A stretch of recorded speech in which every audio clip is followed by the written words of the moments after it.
So in this video, we have Bret Weinstein, who famously was kicked out of Evergreen University back in 2017 because he wouldn't go along with what amounts to No White People Day on campus. And it caused huge amounts of problems. I have an article on my Substack talking about how the number of people going to Evergreen University since 2017 has gotten cut in half. It's probably more than that now since I wrote the article a year ago. Nobody wants to go to Evergreen, right? Bret Weinstein was a great teacher there. He got kicked out. His wife was a teacher there. She had to leave. It's quite unfortunate. So, Bret Weinstein in this video, he's sitting here telling us the institutions are corrupt. And that's definitely true. They're quite corrupt.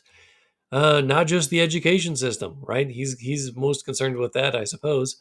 But government institutions are quite corrupted, and this has become a problem. We need some Malay in our life. That guy from Argentina come in and just start eliminating useless departments. Wouldn't that be great? Maybe Trump will do that this time around. I certainly hope so. It seems like he's going to win this next election. Anyways, let's watch this video real quick. We must zoom out if we are to understand the pattern that we are gathered here to explore, because the pattern is larger than federal health agencies and the COVID cartel. If we do zoom out and ask, what are they hiding? The answer becomes as obvious as it is disturbing. They are hiding everything. It will be jarring for many to hear a scientist speak with such certainty. Let's remember that DEI is now in the medical field in many major schools, right? That's a subversion of the scientific method, of the Hippocratic Oath, to push for DEI nonsense in the medical field. Moving on. Describe the present, but also, in my experience, predicts the future with all but perfect accuracy. The pattern is a simple one. You can see it clearly and test it yourself. Unfortunately, the audio got cut out here, but he's talking about how there are people trying to take over every institution in America. Let's remember what James Lindsay said. They call everything sexist and racist until they control it. And that's what these people are doing in our institutions. And they're trying to form, departments of anti-racism. That's a terrible idea. All right. That is just racism, evaluating people by their skin color as opposed to engaging in any sort of meritocracy. Every body of experts fails utterly. Individual experts who resist, or worse, in an attempt to return their institutions to sanity, they find themselves coerced into submission. If they won't buckle, they are marginalized or forced out.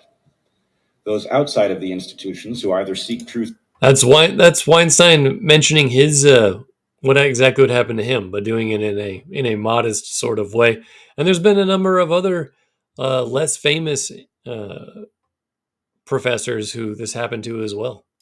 Alone, or who build new institutions with a truth-seeking mission, face merciless attacks on both their integrity and expertise. Our research universities spend huge sums of public money to reach preordained conclusions.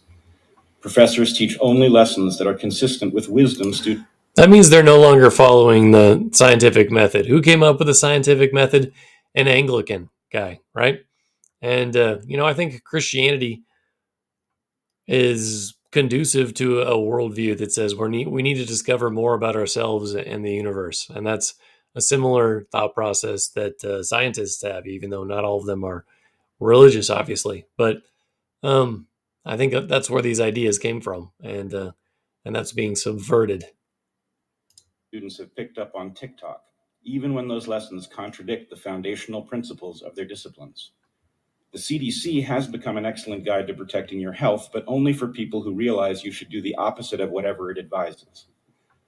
The courts, the last holdout in this. Ain't that the truth? I mean, the vaccine is effective for 2 months, maybe. I saw some claims that the Moderna vaccine had 80% efficacy for 2 months. That's irrelevant. That's why you're supposed to take 2 vaccines and 2 boosters per year, which is incredible. There's no way that is actually stopping you from getting COVID. Everyone I knew still got COVID, and then they said, "Hey, well, it lowers the how bad the symptoms are or something." And then the next question is, well, prove it, right? this ongoing inversion of reality are now regularly used as a coercive weapon of elites against those who threaten them.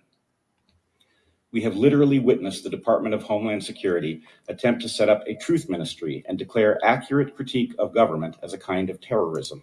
And Mayorkas is now trying to ban the word immigrant, right? Because he doesn't want people talking about his failures. And he thinks that if we just ban the phrase illegal immigrant, that no one will recognize what a terrible administration Biden has.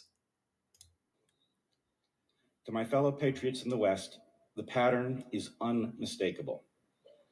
I cannot tell you with any certainty who they are or what they hope to accomplish, but I can tell you that we are being systematically denied the tools of enlightenment and the rights guaranteed in our Constitution.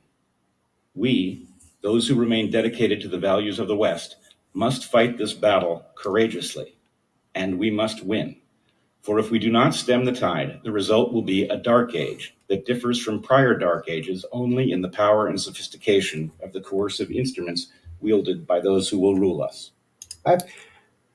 Just look at what happened to communist China, right? They are tracking everything you do. They have the social credit scores.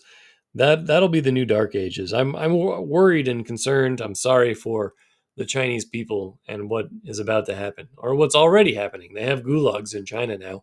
We don't want that to happen here in the United States. If you do something that the government doesn't like, they take away your social credit points, and then you can't take the train, you can't go to the grocery store. You can lose points just for jaywalking, and they'll put your face on a big screen in the inner cities of China, in the Shanghais of the world. So that's pretty, and the Beijings, and that's pretty disturbing. We don't want that to happen here. I don't think it will happen. I think that people will fight against it. Americans have cultural and institutional values that support free speech, and Americans still believe in that, even if the people in charge don't. So I think we're going to push some of them out, though, and hopefully things will improve in the next few years.